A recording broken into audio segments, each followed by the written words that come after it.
Trim.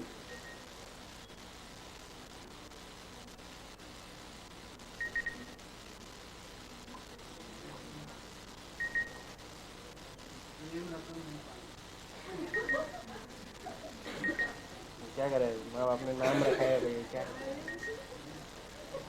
हो गया।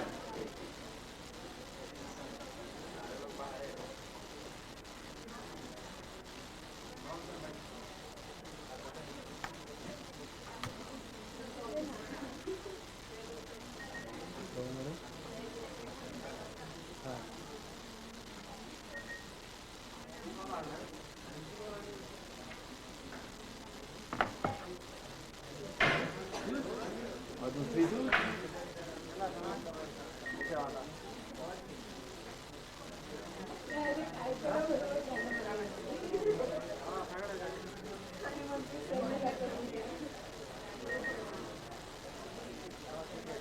ये फाइल है ना, फाइल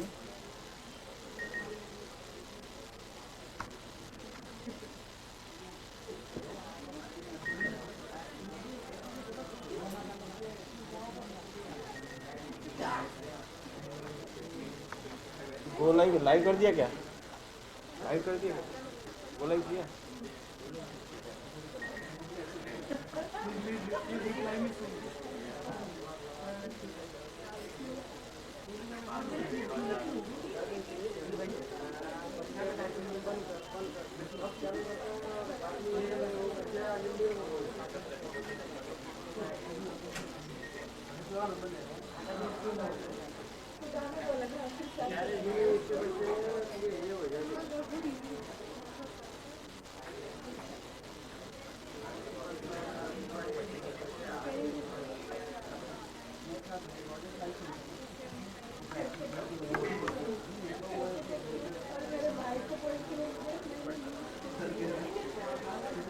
एसी एसी लगाना, वो चालू करने को बोले, क्या करने का वो चालू करने के लिए बोलता है। चालू करके तो रिमोट इधर रख देने का सिवा, सुन रिमोट इधर रखने का तेरे को। क्या बोल रहा है वो लड़की को, ब्लैक टी शर्ट देख।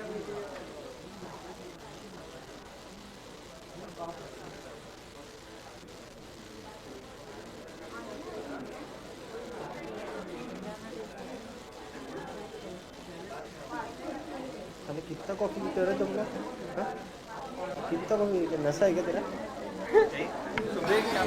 हाँ? उसके बगैर चलता नहीं क्या तेरे को, उसके बगैर चलता नहीं क्या तेरे को, इसके बगैर जैसे मैं इनको कोई उसके बगैर नहीं चलता, जो कुछ चाय के बगैर नहीं चलता, समझा क्या? ऐसा तो नहीं है।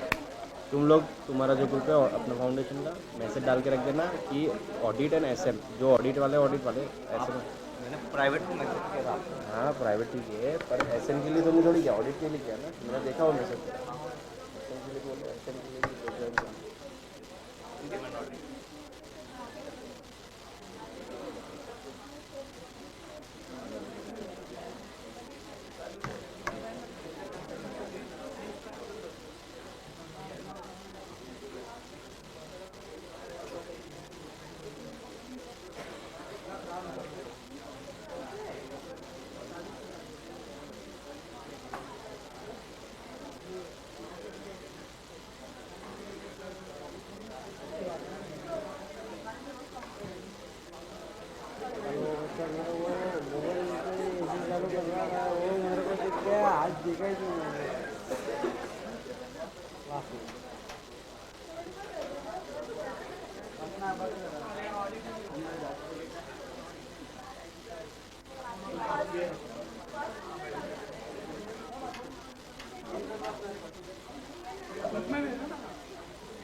गुड मॉर्निंग बड़ी, good morning.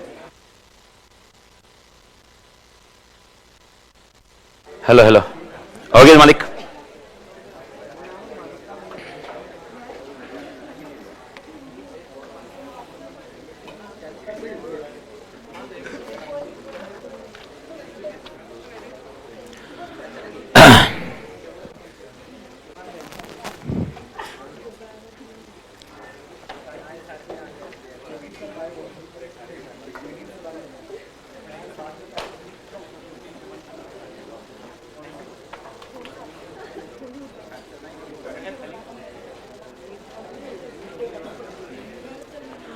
Again, Malik, good morning. Hopefully everybody is doing good. And आशा करता हूँ कि आप तोड़ करेंगे मालिक. तो भारत माता की तोड़ मालिक. We have discussed 2-3 things. एक बार उसको refresh मार लेते हैं. First of all, we have discussed how many levels of management are there who are deciding the strategy. 3. Corporate level, business level, functional level. Corporate level and business level can be called as general managers also. Business level manager can also be called as divisional managers, and most importantly, who are the specialists for their particular area? Functional level. Most importantly, we have discussed one more element, that all three managements, when we are discussing about this, you don't compare with top, middle, lower. If you are comparing with this top, middle, lower, you will be getting completely confused and your answer may go hayway. I have discussed like this also. If you remember, strategic manager and operational manager. We can discuss as corporate level and business level can be a strategic managers, and the functional level can be an operational managers. But to be very precise, keep in mind top, middle, lower, you need to avoid it out. This is what a concept need to be taken care of. After this, we have also discussed one of the important elements. Strategy should be proactive as well as reactive. You need to have a blend of them, then only you will be told successful in the market. You can get 2-3 words if you remember. What is a told successful in a market is a called concept of competitive advantage. When I say competitive advantage, what is the meaning of competitive advantage? Having industry average से ज़्यादा. If I am having more share than industry average, it is called competitive advantage. I hope this point is very clear. Now when I am saying industry average से ज़्यादा, if I want that share, okay, why it is so that I am getting more share than industry average? There would be something with me. That something is called core competency. Acha, what is the meaning of competency? Competency means you have a unique, you have a skill set. The skill set with you will be called as competency. Example, once you become a chartered accountant, you can become an auditor. Why you are becoming an auditor? Why you can become an auditor? Because you are competent enough to perform the audit. So what is the meaning of competency? Skill sets. But the skill sets which is I am having, but the other person is not having, that is called core competency. That is called core competency. So to have a competitive advantage, we require to have core competency. And competitive advantage should be only one time or sustainable? Sustainable. And therefore core competency should be always. Acha, can core competency be copied? Yes. So once it is copied, what should we do? More innovations. And innovations will bring you the more core competency, and so on. You will be successful in the market for a long term. That's how the structure works into mind. Okay, into your mindset. Make sure you remember this keyword: competitive advantage, core competency, sustainable competitive advantage. मैं इसको revise कराते जाऊंगा, याद दिलाते जाऊंगा. But once that is dumped up in particular chapters, the things will be very easy. But the you need to understand the practical aspects. After that, we have discussed yesterday the one concept that is called product life cycle. Product life cycle basically says like this: every product does have its own stages, and there are 4 stages for every product. What are the 4 stages for that every product? First is intro phase, second is growth phase, third is maturity phase, and fourth is decline phase. When I say intro phase means people are aware about the product or not aware? Not aware. So we need to make that aware about that product. Growth phase means everybody is aware about the product. Now everybody is competing for their share. That is called a concept of which phase? Growth phase. After that concept comes maturity phase. Is maturity and growth phase same? No. Both are growth only.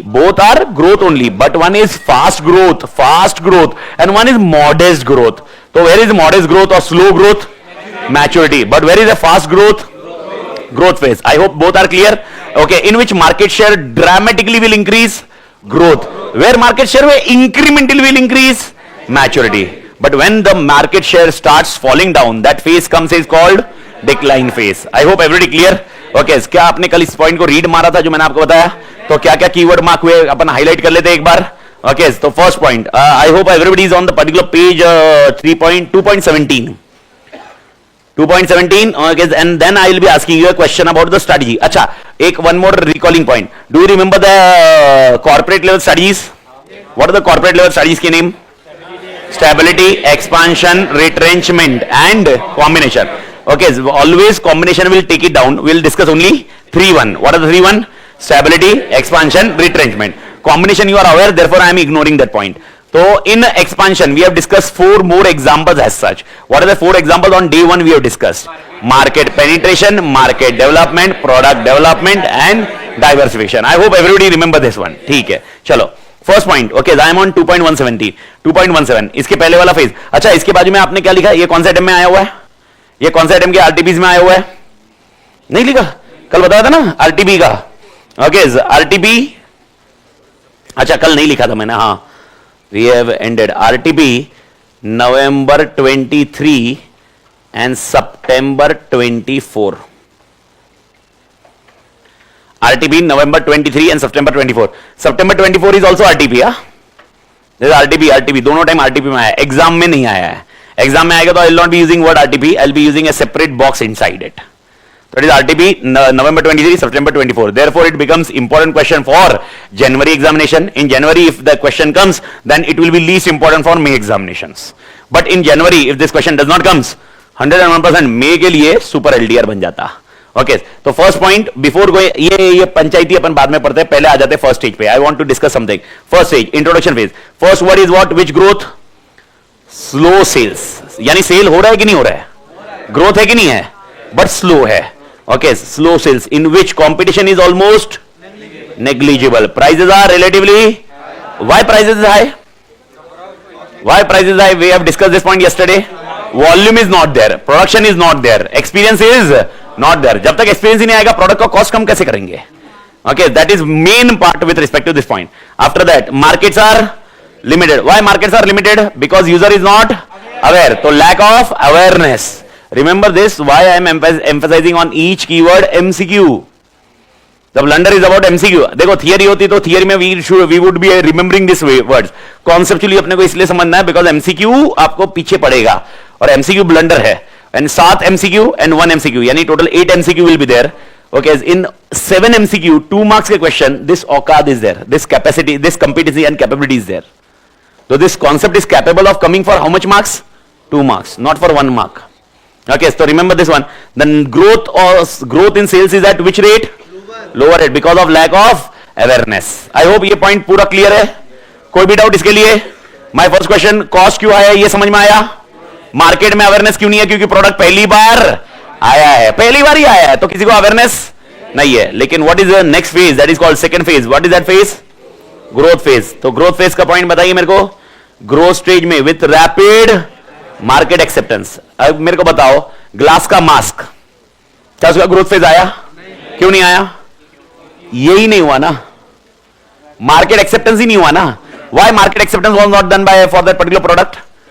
Because the product is not adding value to customer.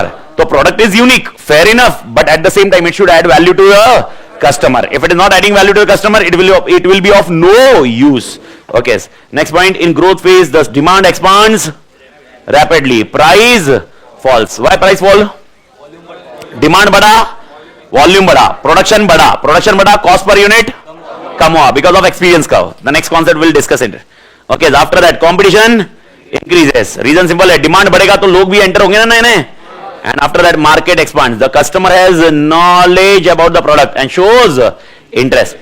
Third phase में क्या है? Maturity phase. When there is a slowdown in what rate? Growth rate. यानी अभी भी growth है या नहीं है? है, but slow down है.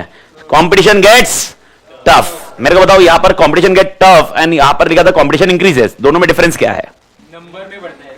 Competition increases means competitors are increasing because there is new market also. But the problem when I say competition become tough means we cannot get any new market here. So existing market will be fighting with each other. Therefore competition becomes tough. Because अब पहले क्या होता था, 10 customer थे तो 5 तेरे पास 5 मेरे पास. अभी कितने कस्टमर है? 2 ही. अब 2 के लिए तू भी लड़ रहा है, मैं भी लड़ रहा हूं. तो मैं ऑफर दूंगा, तू भी ऑफर देगा, फिर तू ऑफर देगा, मैं काउंटर ऑफर दूंगा. And so on. Therefore, competition becomes tough. याद रखना. market gets stabilized, profit comes down because of stiff competition. Why profit goes down? समझ में आया अभी? Example, you will be giving offer to the same customer, I will be giving a counter offer, then again you will be giving counter offer, and ultimately profit तो कम होने ही होना है. Okay, and this stage organization has to work for maintaining stability. देखो ना word आ गया. Okay, stability. What is meaning of stability? If you remember, कौन सी strategy? Stability. Okay, corporate level management. याद आया? Corporate level में कितनी strategies है? 3. पहला, तो मेरा पहला क्वेश्चन है, ये 4 फेज में स्टेबिलिटी कब करते हैं? स्टेबिलिटी कब करने चाहिए? When you should focus on stability? Maturity. When you are at which stage? Maturity stage. You should focus for which study? Stability. You can't go with expansion, na? And retrenchment is not also suggested. Why? Because still there is a growth. I hope you are getting the point. तो retrenchment कब suggest करोगे? Decline में. Okay, I hope clear Malik. तो अगला phase, 4th stage, downward drift. The sales profit falls down sharply due to some new product replace existing product. मेरे को बताओ, जब ये डिक्लाइन होगा तो कोई ना किसी का तो इंट्रोडक्शन हो रहा होगा. समझ में आया? एंड वो जब ग्रोथ में आएगा ये प्रोडक्ट वाइप ऑफ हो जाएगा. Okay, some combination strategies can be implemented to stay in market either by diversification और retrenchment. Okay, you can use that any of the point. Now I hope this 4 points are very clear. बाकी point मसाला जो पड़ा हुआ है वो बाद में रीड करता हूं. मैं अभी कुछ कॉन्सेप्ट पे बात करता हूं. मेरे को बताइए, what do you think? Okay, in maturity stage, which strategy, corporate level strategy can be used? Stability, perfect. In growth phase, which corporate level strategies can be used? Expansion. Okay, I hope everybody clear. What should be done in intro phase? Combination. Intro phase में कैसे combination आएगा? Intro phase में what you will do? Think logically. Expansion. In intro phase, you will go with market development. You will go in new market. पहला existing market को नहीं समझ में आ रहा प्रोडक्ट. ओके, आपको समझना जरूरी है. In existing market product aware करवाना है. तो इंट्रो फेज में कौन सा होगा? हाँ, हिंट देता हूं, एक्सपेंशन करेक्ट है, बट एक्सपेंशन एग्जैक्टली नहीं हो सकता सारा का सारा. In growth phase you can go with expansion. What is meaning of expansion? Market development, product development, market diversification, market penetration can be there in which phase? Growth phase. But in intro phase there will be only one specific answer, market penetration. What is meaning of market penetration? Existing market को और promote करो, aware करवाओ. I hope you are getting the point. तो भाई साहब इसके बाजू में लिख के रखने का. फर्स्ट स्टेज में कौन सा स्ट्रेटेजी? एमपी का मतलब market penetration. Okay, second phase में expansion can be of any type, मतलब 4 टाइप में से कोई भी यूज कर सकते हैं ना? पक्का? मेरे को बताओ. I hope everybody is able to. समझ में आ रहा है सबको? एवरीवन ऑनलाइन पढ़ लोग समझ में आ रहा है सब लोग को? सत्यम, साईराम, अभिनव, वाह कहानी. ओके, तो बेसिकली थर्ड फेज के लिए तो आंसर सबका सेम ही आना चाहिए. What is the strategy? Stability. Okay, and last stage is basically which one? Okay, there is diversification. What is meaning of diversification? New product, new market. But new product, are you getting the point? Why it is suggesting new product? Because this product ka life cycle is getting over. So you can't work with this product. So last mein your main strategy will be either diversification or retrenchment. Okay, what happens in retrenchment? Retrenchment will have how many points? 3. One is turn around. Turn around अगर अच्छा रहा ना, क्या होगा मेरे को बताइए आप. अच्छा ठीक है, मेरे को बताओ, ये लिख लिया आपने? बाजू में सब स्ट्रेटजी लिख ली एवरीवन? ओके, अब मेरा क्वेश्चन है, इधर आ जाओ, डायग्राम में आओ. Take 5 minutes more on this concept. I am spending it because it will be fruitful by next week. Okay, by next week, Tuesday, Wednesday, it should be very comfortable, this concept. My question, decline phase happens. In this, what do you suggest? At this point, what do you suggest? Diversification or retrenchment? Okay, diversification suggests new product, new market. But that is not my point. Reason I am not having any new product. Now what do you suggest? Retrenchment. It means retrenchment. Now question is, retrenchment means what? Retrenchment goes with 3 points. Turnaround, divestment and liquidation. Liquidation is the last resort. But first of all, focusing on which strategy? Turnaround. शांति से, एकदम आराम से, relax mode में, tell me, turn around किया मतलब क्या किया? Turn around किया मतलब ग्रोथ। यही पॉइंट आपको समझना जरूरी है। टर्न अराउंड करना मतलब क्या करना। अच्छा, टर्न अराउंड में एटलीस्ट मैं बता रहा हूं, टर्न अराउंड में I need to do something by which the product will be liked again. In turn around am I going with new product और एग्जिस्टिंग प्रोडक्ट को कुछ चेंज करूंगा, existing product, something like that. तो but what happens in turn around, innovation होगा, something अच्छे से product case में changes करूंगा, re engineering. Probably if I suppose I'm in dealing in wafers, I will come to know भाई wafer क्यों नहीं like कर रहे, तो समझ में आया पब्लिक जा रही है health freak, public is going on health freak, तो बेक्ड वाले वेफर्स के लिए जा सकता हूं मैं। टर्न अराउंड, मैं एग्जांपल बोल रहा हूं, मतलब इसमें आपको टर्न अराउंड कब करना है ये पॉइंट आपको जरूरी है। डिक्लाइन, डिक्लाइन मतलब मेरी लग गई है, clearly understand this decline is basically लग गई है। लग गई है मतलब प्रॉफिट नहीं है, कैश फ्लो इज नेगेटिव, मेरा expenditure is more then income. Biggest problem तब जाके डिक्लाइन आता है। अगर मेरा कैश फ्लो ज्यादा है, income is more than expenditure, still I am in stability maturity.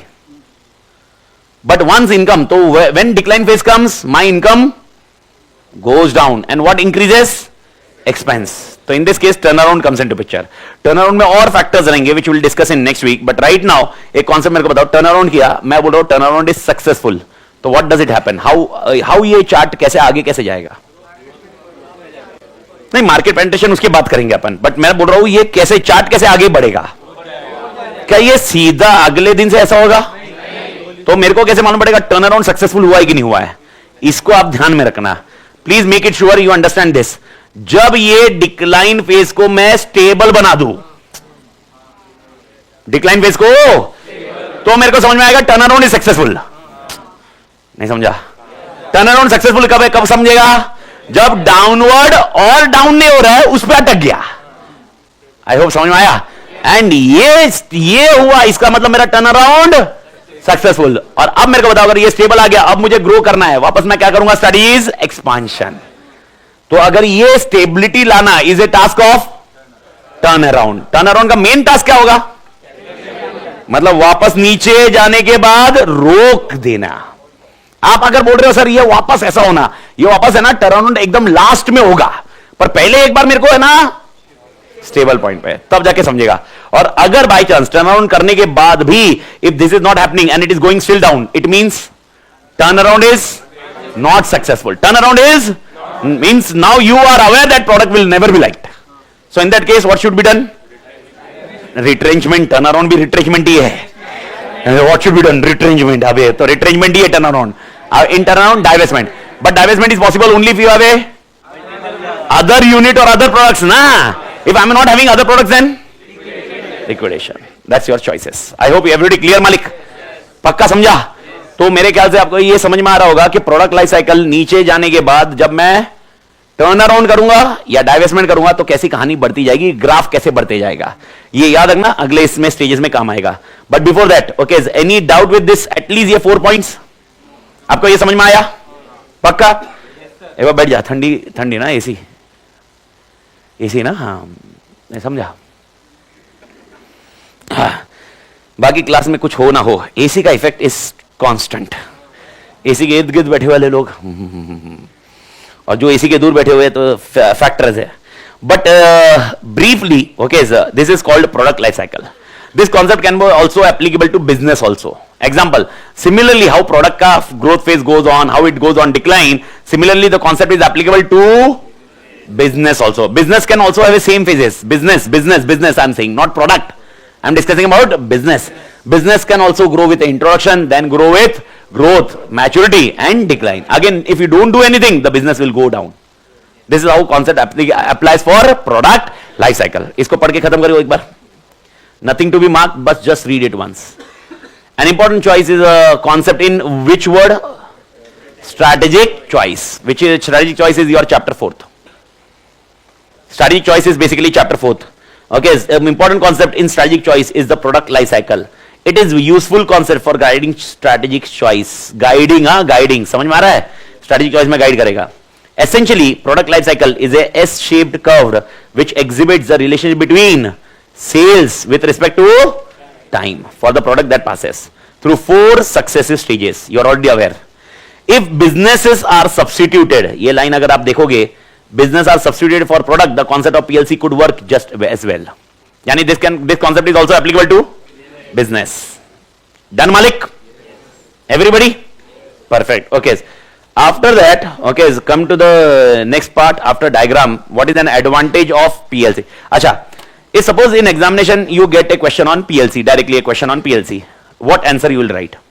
First of all, am I required to draw a diagram? Answer is yes. Diagram is compulsory. Diagram is compulsory. तो don't मतलब आप ये मत पूछना जिधर diagram दिए हुए है वहां पर डायग्राम कंपल्सरी. मीम नहीं, मीम भी मिलेंगे but there is that need to not to be reproduced. Diagrams are compulsory. In this case, diagram is compulsory. Now, how you will reproduce this particular point? Sir, am I required to write such a format as like this? No. Okay, इसका main content आपको उठाना है that product life cycle is an, ये पहली line, it is an important concept for what purpose? Strategic choice. ये आपका brief है. बाकी आपको लिखना है तो लिखिए, but main target of product life cycle is about this 4 stages. Make sure 4 stages upside down ना कर दो आप. Example, competition increases किस में लिखोगे? Growth. Competition gets tough? Stability. ये stability मतलब maturity. मैं stability वर्ड आ गया, maturity. I hope ये क्लियर है. बस आप इसको ध्यान रखना. इसमें मिक्स कर दिए, you are done and dusted. तो मेक श्योर ये पॉइंट मिक्स ना करो. एंड सर लास्ट पॉइंट एक और एक आता है एडवांटेजेस. ये एडवांटेजेस का कॉन्सेप्ट क्या है? सिंपल सा लॉजिक है सर. ये प्रोडक्ट लाइफ साइकिल कब काम आता है? चैप्टर 4 में काम आता है. तो it can be used to diagnose a portfolio of product और business in order to establish at the stage at which them exist. मेरे को बताओ, अगर मेरे पास मल्टीपल प्रोडक्ट्स है, मेरे पास I hope everybody clear with this point. मेरे पास कितने प्रोडक्ट है? मल्टीपल. अब मेरे प्रोडक्ट कौन से स्टेज में, if I identified this, can it will be easy for me to decide a strategy.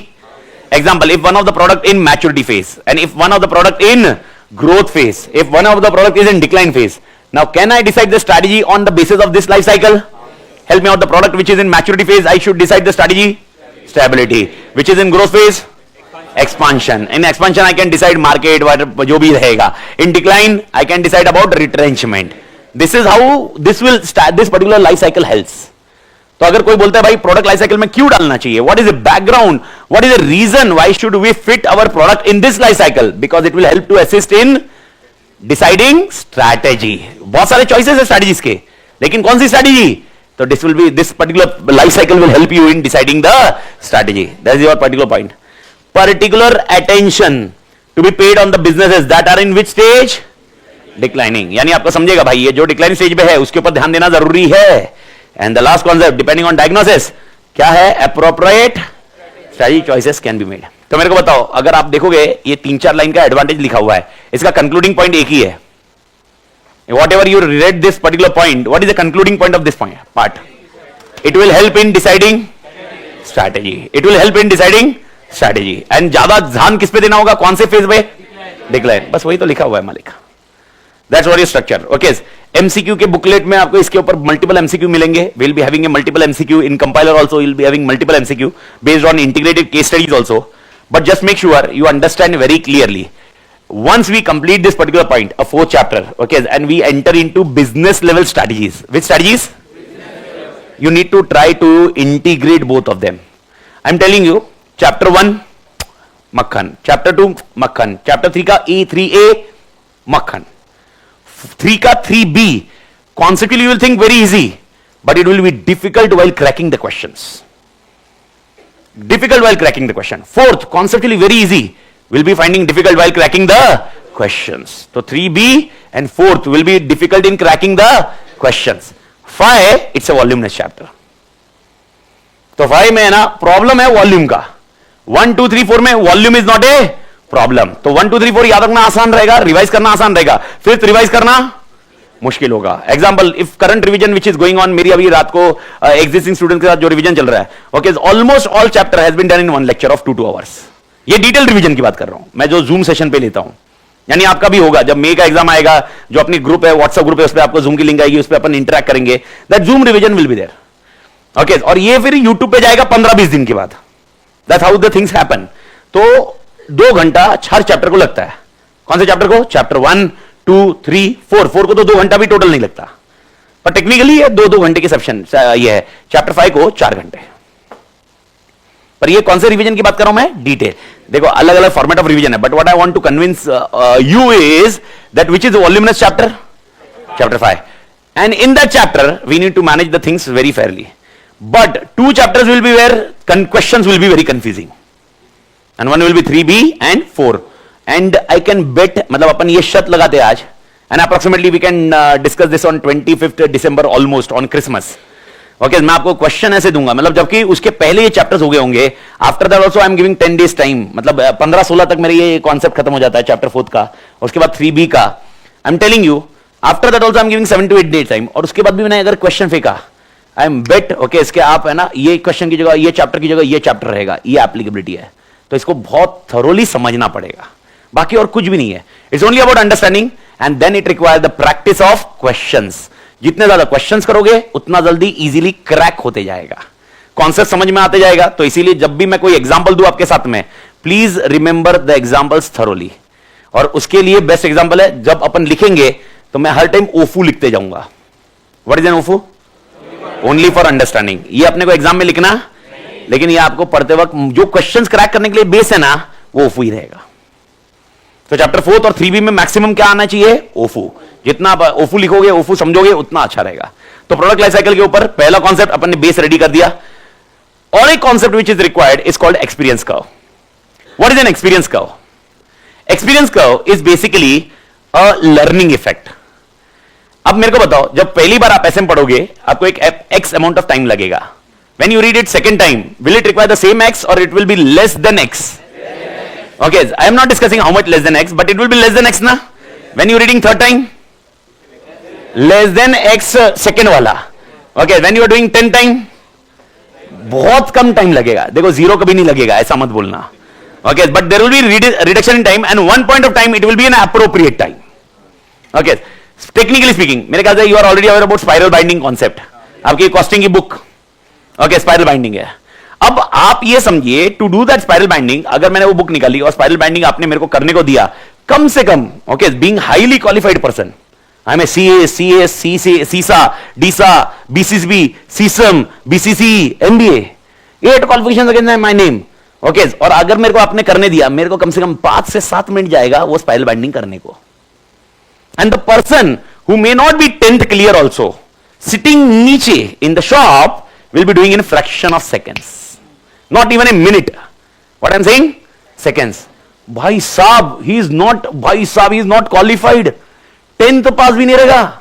और भाई साहब आप इमेजिन करो, #stop discrimination, मैं डिस्क्रिमिनेट नहीं कर रहा हूं, समझ में आया? सबसे पहला मोटिव वो डाल दूं, नहीं तो चालू हो जाएगा फोटो डाल के, sir discriminating, you may be qualified, but there are छोड़ रहे, so #stop discrimination. But the thing is, how it is possible that person who is not even a 10th qualified, then also he can fatafat do the spiral binding, and I am not doing this one. Experience. This is called a concept of experience. तो मेरे को बताओ, किसका cost कम लग रहा है? उसका। किसका कॉस्ट ज्यादा लगेगा? मेरा। अभी अगर मैं उसके पास काम करूं, वो जॉब पे, शॉप पे, अब वो बोलना मत है क्वालिफाइड की वजह से पैसा, वो पैसा नहीं, जितने टाइम में वो बुक बनाएगा, ओके, सपोज 100 बुक्स बनानी है, जितने टाइम में that person will be doing spiral binding of 100 books, okay, I don't think so even a 10 books I will be completing. 10 भी मैं बहुत ज्यादा बोल रहा हूं। तो मेरे को बताओ, किसमें प्रोडक्शन कॉस्ट बढ़ेगी? मेरे केस में किसमें प्रोडक्शन कॉस्ट कम होगी? तो experience curve is basically focusing on qualification और experience, it is nothing to do with qualification. तो एक चीज कभी भी बोली जाती है, I hope you have learn, मतलब you have heard that somewhere और समवेयर, ओके, आप ओवर ए पीरियड बहुत जो काम करते थे पहली बार, ओवर ए पीरियड वो आप बेहतर तरीके से कर सकते हो। This called a concept of experience curve. What is N experience curve? Experience curve का कॉन्टेक्स्ट कुछ इस तरह से आता है। एक्सपीरियंस कर्व को मैं अभी एक बार बता रहा हूं, स्क्रीन पे देखो, बाद में नोट्स में लेके जाता हूं। It's something like that. Okay, ये कर्व कुछ इस तरह से बनता है। ये होता है कॉस्ट और ये होता है टाइम। और एक्सपीरियंस आप बोलो, जब इनिशियल टाइम था तो कॉस्ट ज्यादा, but over a period when you get an experience, cost per unit कम हो जाएगा। This is called experience curve. Experience curve come from multiple effects. One is learning effect. How much you learn, the cost per unit automatically will reduce because the things will be betterly done by you. तो first is it is because, अच्छा मेरा पहला point है what is meaning of experience curve. Experience curve मतलब cost per unit ज्यादा आएगा या कम आएगा over a period cost per unit कम आएगा ओवर अ पीरियड. ये कॉन्टेक्स्ट समझा मालिक. तो मैं बोल रहा हूं experience curve over a period cost per unit, तो उसका कारण क्या, उसके फैक्टर्स क्या. तो there are few factors. First factor is learning effect. First factor is बेटा once again learning effect. Second factor is economies of scale. What is meaning of economies of scale? Production जितना ज्यादा cost per unit उतना कम. once again आप मेरे को बताओ, अगर मेरे को एक कुछ प्रोडक्ट प्रोड्यूस करना है और मेरे ख्याल से विनोद सर के इसमें कॉस्ट पर यूनिट का कुछ तो डिस्कशन हुआ रहेगा, जिसमें material cost, direct cost, indirect cost कुछ तो आया रहेगा, something like that. Okay, imagine करो if I need to develop only few of the units and I need to develop wholesome quantity of units, कहां पर कॉस्ट पर यूनिट कम होते जाएगा, wholesome quantity. That is nothing but economies of scale. तो what is the meaning of economies of scale?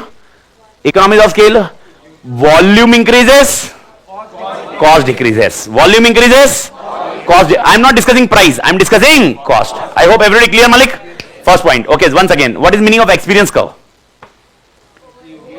Over a period, experience over a period of experience. Okay, it's cost per unit decrease. How many factors are there? First factor, learning effect. Second factor, economies of scale. सबकी आत्मा इधर. Okay, economies of scales को I will be doing like this section. Economies of scale. Economies of scale मतलब volume increase. तो जितना ज्यादा volume cost per unit कम. अच्छा मेरे को बताओ, do you think product development also will help in experience curve? What is meaning of product development? Product development means what? याद नहीं आ रहा है. Same market new product. अब न्यू प्रोडक्ट मतलब कंप्लीटली न्यू प्रोडक्ट और एग्जिस्टिंग प्रोडक्ट में features change करना.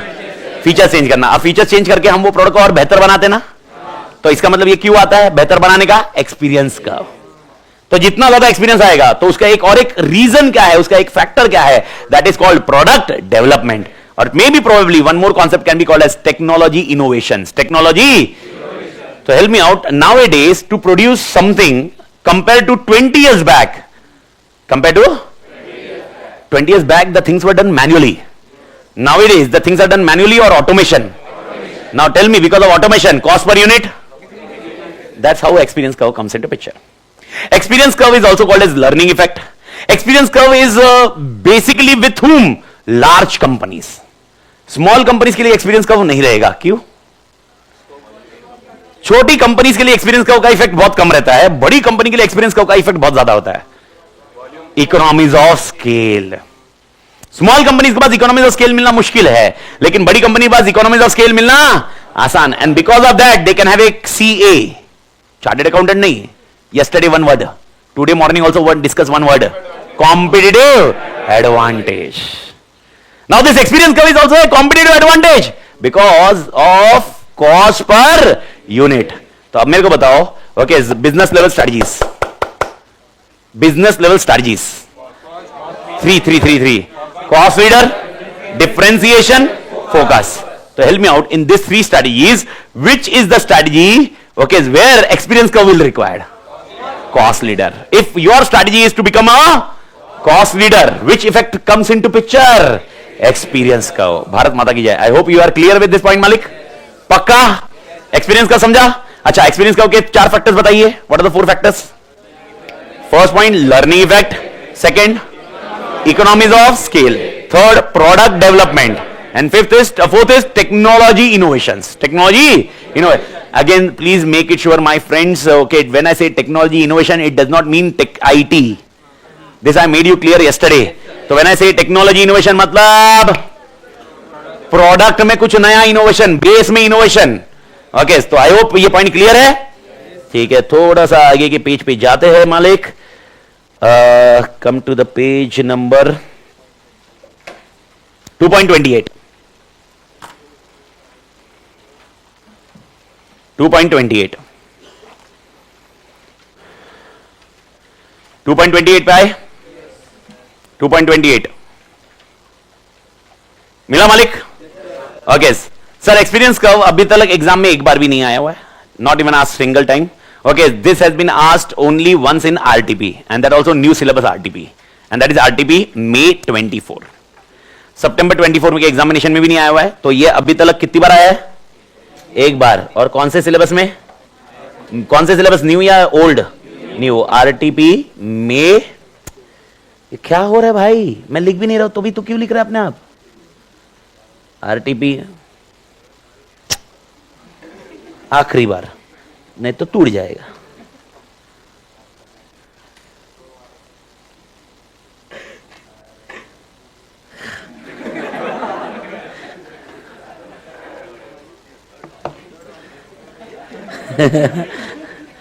अरे यार, अच्छा आप लिख लो, नीचे लिखने का, उधर उधर एरिया खराब है। May 24 RTB May 24। Okay, few keywords you highlight in the notes जो आपको ध्यान रखने हैं। First of all, experience curve is like a learning curve which explain the efficiency increased gained by workers. Efficiency word, gained by workers through which work, repetitive work. Okay, this particular concept is basically working in repetition. How much you will repeat? Okay, so you will be gaining what curve? Experience curve. That is also called a which curve? Learning curve.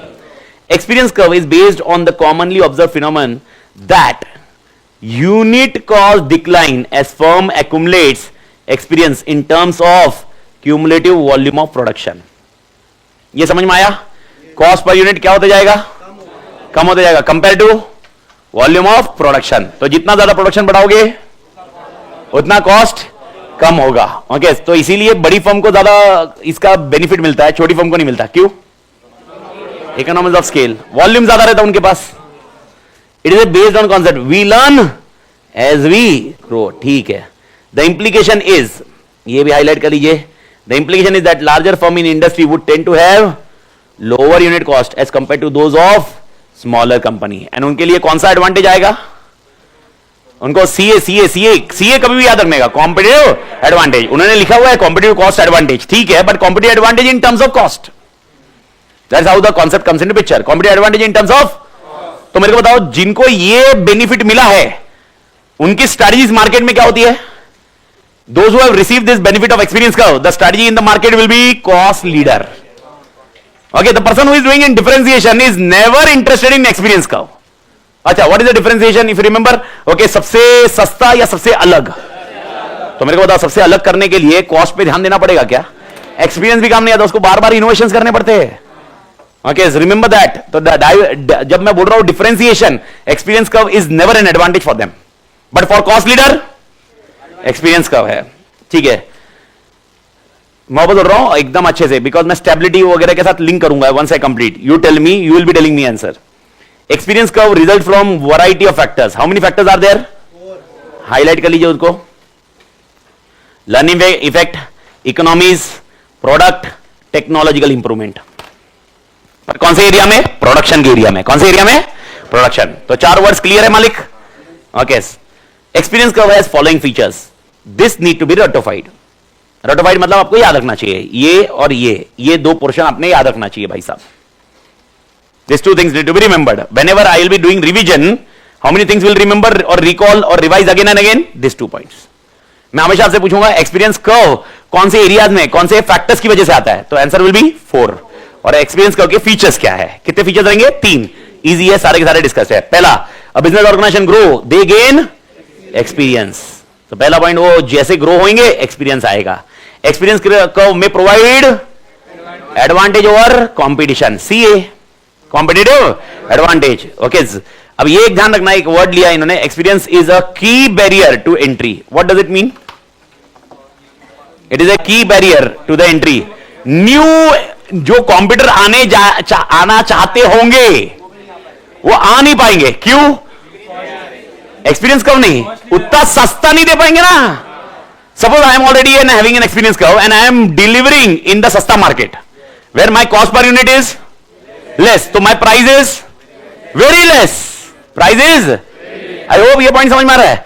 Now help me out, if anybody want to come into market, first of all will he have a market share? नहीं, market share उसको बनाना पड़ेगा।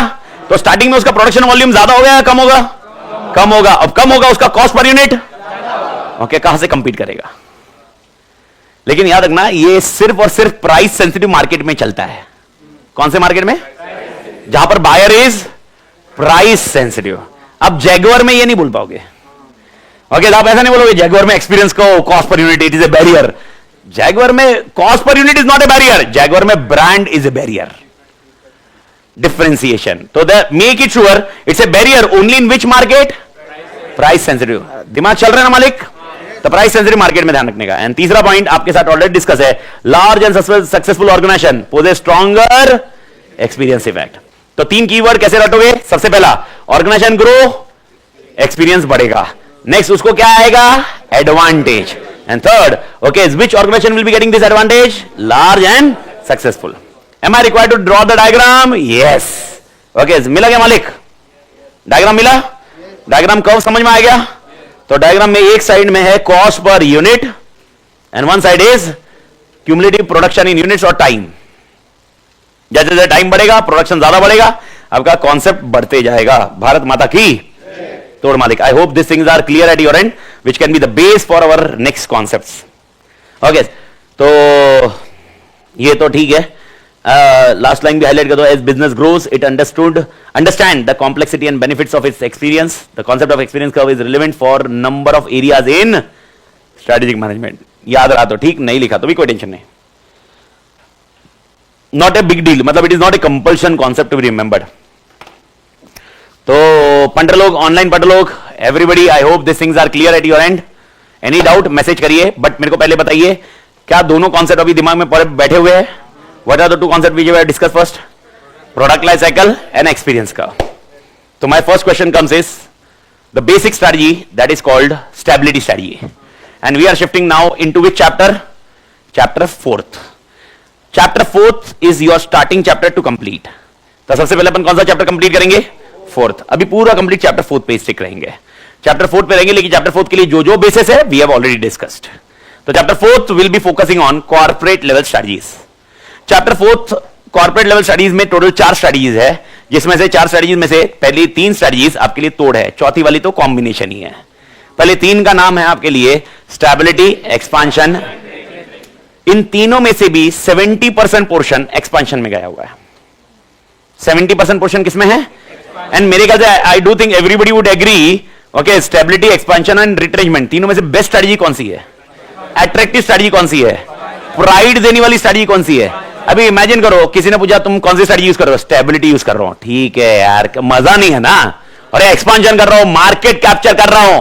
ओ भाई साहब, this is what concept comes into picture. तो what is the pride for people? Expansion और stability? Expansion, but stability comes over a period of time. तो initially अगर कोई मैनेजर्स रहे वगैरह वगैरह रहे तो उनको कौन से किस पे फोकस करना पड़ेगा? एक्सपांशन। तो आपका एक्सपांशन 70% पोर्शन है, स्टेबिलिटी ओके एक पोर्शन है, छोटा सा पोर्शन है, and one more portion will be retrenchment. और रिट्रेंचमेंट में भी we are more interested in turn around. Divestment और लिक्विडेशन पे तो कोई मसाला भी दिया नहीं है, no content only, but the concept you are clear. Divestment small portion, turn around a good discussion. Turn around was there in last attempt also, okay, पिछले अटेम्प्ट में टर्न अराउंड आया, in earlier attempt there was a expansion, okay, and I am telling you every, अरे भाई chapter 4 में से तो आपको आना ही आना है, चैप्टर 4 में से आना ही आना है। May 24, May it was for 10 marks. In September 24, it was for theory for 5 marks. Only one question on turnaround. May there were 2 questions. One was on particular point of expansion and one was concept on one matrix which is discussed here. तो matrix में अपने को मालूम पड़ जाएगा कि कौन सा आइटम में क्या आया हुआ है। लेकिन हम क्या करें सर, हमें क्या एक्सपेक्ट करना है? मैं आपको वापस बता रहा हूं, थियरी में आप एक्सपेक्ट करिए, थियरी में आप एक्सपेक्ट करिए, एक क्वेश्चन तो किधर नहीं गया। कितनी स्टडीज है अपने पास? 3 में से तो एक तो थियरी का कॉन्टेक्ट बैठेगा, और कॉम्प्लिकेटेड किधर है? एक्सपांशन।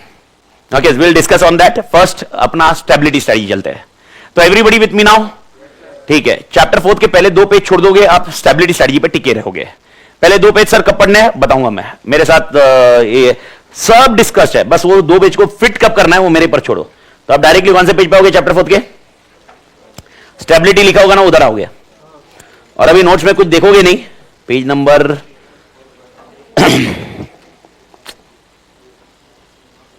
4.3 पे।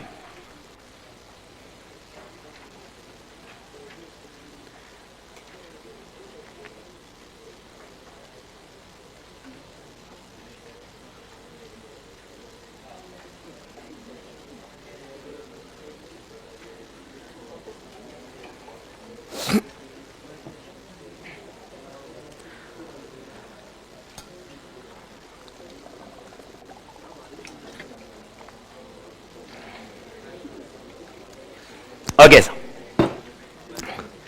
Now discussing about stability strategy. Listen carefully. इधर क्या लिखा हुआ है? ये सब पंचायती है. ओके, ये पंचायती अपन पढ़ेंगे, कीवर्ड हाईलाइट करेंगे, बात क्या इशू है. अपना डिस्कशन अपना ही चल रहा है. फर्स्ट तो फर्स्ट डिस्कशन, मेरा पहला point, how many product life cycle stages are there? नाम, intro, growth, maturity, decline. In which stage we focus on stability? Maturity. What is meaning of maturity? नहीं, stability will be using there, but growth is slow, यानी new market is coming in और not coming in?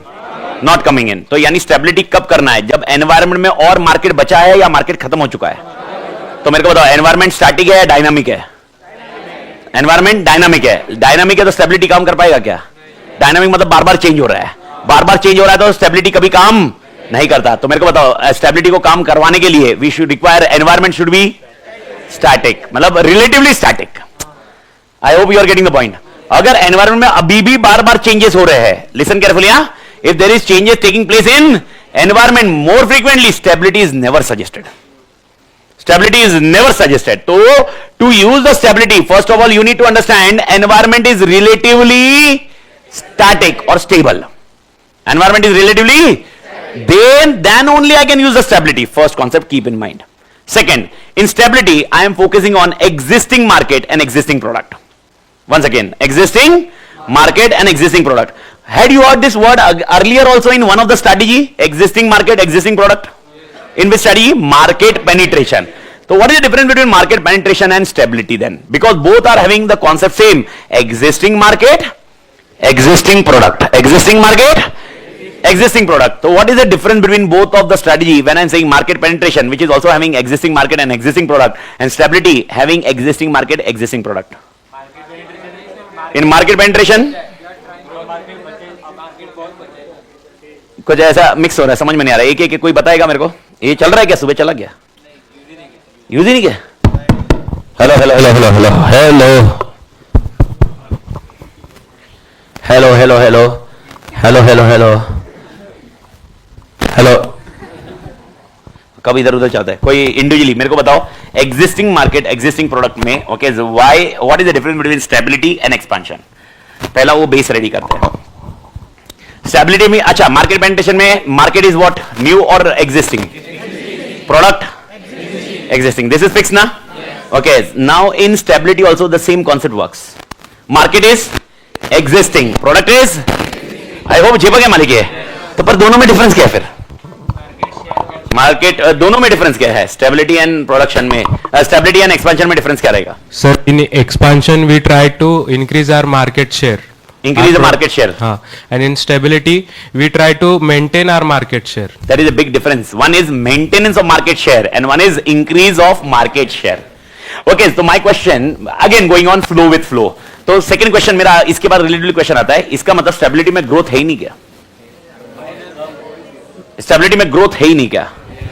We have discussed this one, आज ही discuss किया है. When I am explaining the product life cycle, I link this concept. Growth है या नहीं है? है, पर कैसा ग्रोथ है? Comparatively स्लो ग्रोथ है, स्लो ग्रोथ है, स्लो ग्रोथ है. डिक्लाइन नहीं है. डिक्लाइन होना चालू हुआ मतलब लग गई.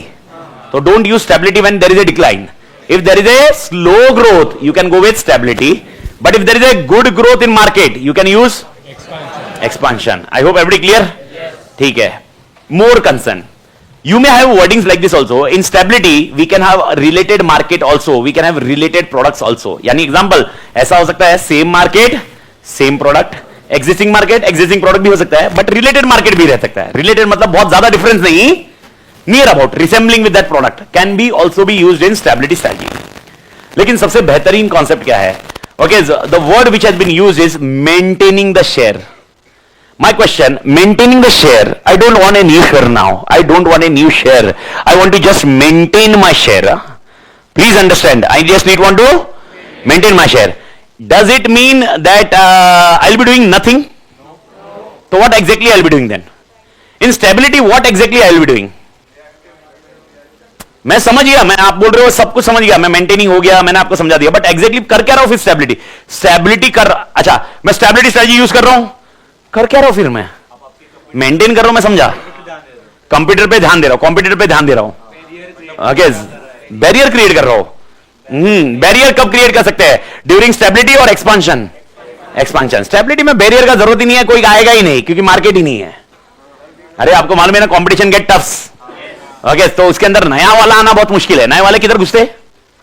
विच फेज में? ग्रोथ। मैं वापस बोल रहा हूं, जो मैं समझा चुका हूं वो लिंक है भाई साहब, तो आप उसको लिंक करोगे तो और बेहतर समझ में आएगा। And this will help you to crack the MCQ again. I am worried about that 15 marks. Theoretical तो आंसर मैं आपको मल्टीपल क्वेश्चन क्लोज करके क्रैक करवा दूंगा। चैप्टर 4 भी, चैप्टर 3 भी ओफू इतने सारे लिखा दूंगा कि आपके सारे कॉन्सेप्ट क्रैक हो जाएंगे, मेरी गारंटी। बट प्रॉब्लम है एमसीक्यू नहीं। एमसीक्यू के लिए you need to be alert. MCQ के लिए you need to be have that alertness with discussion. हाँ भाई ऐसा हुआ तो ऐसा लिंक्ड हो सकता है। और मैं आपको ऐसे एमसीक्यू आप वॉल्यूम 2 भी देख लोगे तो भी समझ में आ जाएगा। वॉल्यूम 3 तो बाद में जाना। तो मतलब एमसीक्यू का कॉन्टेक्स्ट ये है। तो first of all just make sure when I am saying maintaining the market share, you सोच स्टेबिलिटी।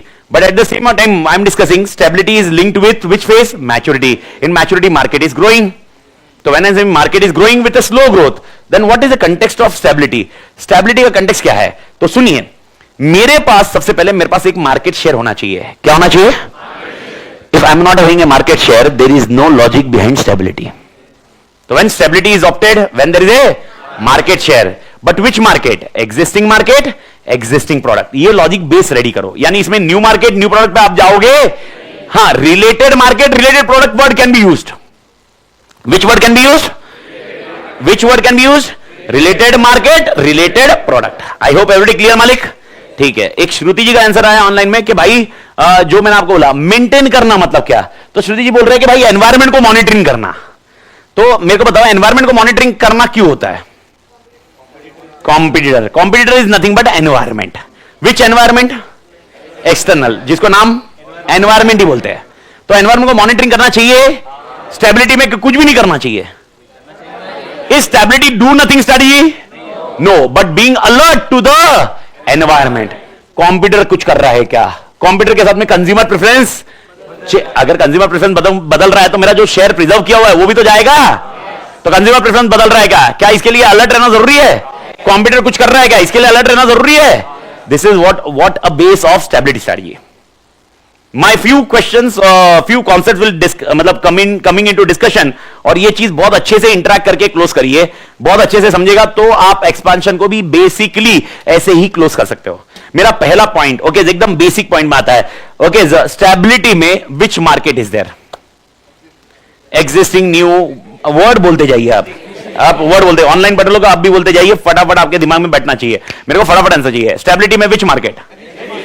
स्टेबिलिटी में विच प्रोडक्ट? एग्जिस्टिंग। ये पॉइंट क्लियर है? ठीक है। ग्रोथ इज देयर और not there? There. Which growth? Slow growth. Okay, can I use the word incremental growth? तो sir क्या logic समझ में आ रहा है? ठीक है, तो मेरे को बताइए ये जो स्टेबिलिटी स्ट्रेटजी है, क्या इसमें अपन रिस्क ले रहे हैं या रिस्क बहुत कम है? रिस्क बहुत कम है। तो रिस्क किस में होता है? तो रिस्क, अच्छा देखो, एवरी टाइम जब तक धंधा है तो रिस्क है, रिस्क है तो इश्क है। Okay, that is basically technically logic in a movie, but to be very precise, every business will have a risk. Okay, what is the risk? Risk of being failure. In stability is there a big risk? अच्छा, मैं वापस बोल रहा हूं, is stability do nothing strategy क्या? नहीं, it means watching environment. यानी मैं अलर्ट हूं, यानी उन्होंने स्टेप लिया तो मां कसम फिर मैं दूसरी स्ट्रेटजी यूज करूंगा, लेकिन कुछ टाइम के लिए। देखो, stability can never be permanent strategy. Stability can be only for some period. After that तो आपको किसी और स्ट्रेटजी को यूज करना पड़ेगा, क्योंकि कॉम्पिटिटर तो कुछ कर रहा होगा ना। तो मैं स्टेबिलिटी अगर यूज करता हूं तो लाइफ लॉन्ग नहीं यूज कर सकता। Stability will B for only way period. तो मेरा पॉइंट है, ओके, क्या इसमें मैं वॉच कर रहा हूं क्या? तो क्या यहां पर मेरे लिए रिस्क ज्यादा है क्या स्ट्रेटजी यूज करने का? और अगर आप ये बोल रहे हो तो मेरे को बताओ एक्सपांशन में क्या रिस्क ज्यादा है क्या? अच्छा, मेरे को बताओ एक्सपांशन और स्टेबिलिटी किस में रिस्क ज्यादा है? In which risk is more? Why expansion risk is more? Suppose expansion में I am going with market development, what is the risk? What is meaning of market development? Existing product, new market, what is the risk? नहीं पसंद आया क्या? अच्छा, अब मेरे को बताओ एक्सपांशन और स्टेबिलिटी किस में इन्वेस्टमेंट बहुत ज्यादा लगेगा? मार्केटिंग करना पड़ेगा, कॉस्ट लगेगा। स्टेबिलिटी में कॉस्ट लगेगा क्या? स्टेबिलिटी में खाली अपन प्रिजर्व करके रख रहे ना रे। तो मेरे को बताओ किस में पैसा डूबने का चांसेस ज्यादा? क्योंकि एक्सपांशन में सक्सेस भी हो सकता है, फेलियर भी हो सकता है, लेकिन सक्सेस हुआ तो मां कसम इट्स करिश्मा. Okay, it's I hope you are getting the point. Stability में करिश्मा नहीं है ना. स्टेबिलिटी में ठीक है ना भाई, स्टेबिलिटी है, तुम्हारा मार्केट शेयर उतना ही तो है, तुमने क्या बहुत बड़ा काम कर लिया, तुम्हारे पास अभी जितने हो उतने ही तो थे. Where is very extraordinary work you have done. But हाँ भाई, अगर बढ़ गया तो don't you think it will increase the करिश्मा? Okay, that is where expansion comes into picture. तो tell me, where risk is more, where risk is less? I hope ये point समझा. क्या पक्का समझा? Risk of failure. तो risk of failure किसमें ज्यादा है? एक्सपेंशन में. ऐसा हो सकता है पब्लिक पसंद ही ना करे, लेकिन स्टेबिलिटी में पब्लिक पसंद ही ना करे ऐसा तो है नहीं ना यार, ऑलरेडी पसंद कर रही है ना. आई होप शिपिंग मालिक. तो अभी इसका अगला आंसर भी दे दो. फ्रेश इन्वेस्टमेंट किधर ज्यादा लगती है? फ्रेश इन्वेस्टमेंट स्टेबिलिटी में लगेगी नहीं, बहुत कम, रिलेटिवली लेस. तो फ्रेश इन्वेस्टमेंट बहुत कम, किसमें? स्टेबिलिटी. अच्छा, स्टेबिलिटी में सेफ्टी है. Stability is safety oriented approach और not? Yes, it's a safety oriented approach. More important, does we require redefinition of business? मतलब क्या हमने बिजनेस को वापस पूरा एकदम चेंज करके नया कुछ करना है? पक्का. But in expansion do we do redefinition of business? So what is the meaning of redefinition of business? Changing the business structure completely. तो स्टेबिलिटी में क्या हमने ये चेंज करना है? अबे चेंज नहीं करना है, इसलिए तो स्टेबिलिटी है. तो मेरे को बताओ, रीडेफिनेशन ऑफ बिजनेस रिक्वायर्ड और नॉट रिक्वायर्ड? पक्का. तो मेरे को बताओ, टेक्निकली हम लोग क्या करते क्या है? हम करते हैं, we concentrate on our existing resources and focus on our CC, core competency. हम ज्यादा हेडेक नहीं करते, हमारा जो ऑलरेडी. अच्छा मेरे को बताओ, स्टेबिलिटी कौन लेगा? जिसका 5% शेयर है या जिसका 60% शेयर है? पक्का. आई होप ये क्लियर है. 5% वाला स्टेबिलिटी. वाह वाह वाह वाह, ये भी बढ़िया था. ओके, लेकिन है वो, उसमें पॉइंट पे बात करेंगे लेटर ऑन. आज के आज नहीं, it's a 5th lecture, almost we are on 5th lecture. But definitely by 25th lecture you will be much better with this logical discussion. But right now, okay, who is having 70% market share will focus on stability. Okay, now tell me, एकदम simple logic. Okay, अगर 70% मेरे पास share है, already मेरे पास stability approach है. Okay, तो मेरा target क्या है? ये शेयर जाना नहीं चाहिए, यही टारगेट है. तो मेरे को क्या करना है? ये कॉम्पिटिटिव एडवांटेज सस्टेनेबल करना है. नहीं आया. अच्छा मेरे को बता, 70% मार्केट शेयर है, is there a competitive advantage with me? Logically simple है ना. अच्छा, what is meaning of competitive advantage? Industry average से ज्यादा. मैं तो पूरा टोटल एवरेज से ज्यादा ले रहा हूं. तो मेरे को बता, मेरे पास 70% मार्केट शेयर है. वो मेरी आत्मा हो, यस और नो? 70% मार्केट शेयर है मेरे पास. 70% मार्केट शेयर है मेरे पास. I hope everybody clear. तो भाई साहब मेरे को बताओ, 70% मार्केट शेयर मेरे को लंबा रखना है या एक ही टाइम पे रख के छोड़ देना है? उसको क्या बोलते हैं? कल का एक वर्ड, सस्टेनेबल. सस्टेनेबल सीए लाना ना, सस्टेनेबल कॉम्पिटिटिव एडवांटेज. उसके लिए मेरे को किस पे ध्यान देना होगा? CC, core. तो मेरे को बताओ, स्टेबिलिटी वाले किस पे ध्यान देते? Core competence. तो they focus on the resources which is ultimately focusing on core competency. तो अपने रिसोर्स कहां पर लगाओ?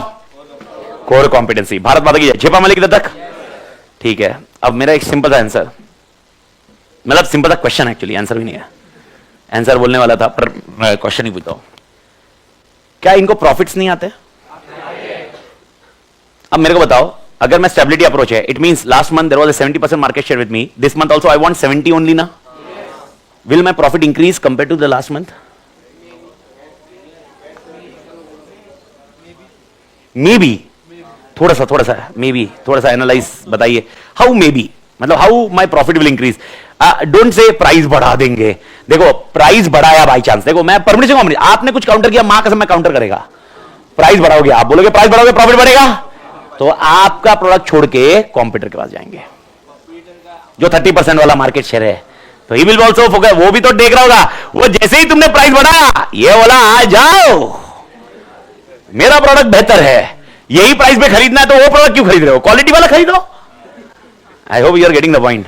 तो अब मेरे को बताओ फिर कैसे प्रॉफिट बढ़ेगा मेरा? प्राइस बढ़ाने का कोई आंसर नहीं देगा. प्राइस बढ़ाने का दिया ना, मां कसम बोल रहा हूं. स्टेबिलिटी इंडिविजुअल माइक कोई मेरे को अच्छे से बताओ. This answer need to be. Online पढ़ लो, आप भी कुछ लिखो. सर क्या हम एक्सपेंशन में मार्केट में एक्सपेरिमेंट करते हैं? 100% यस.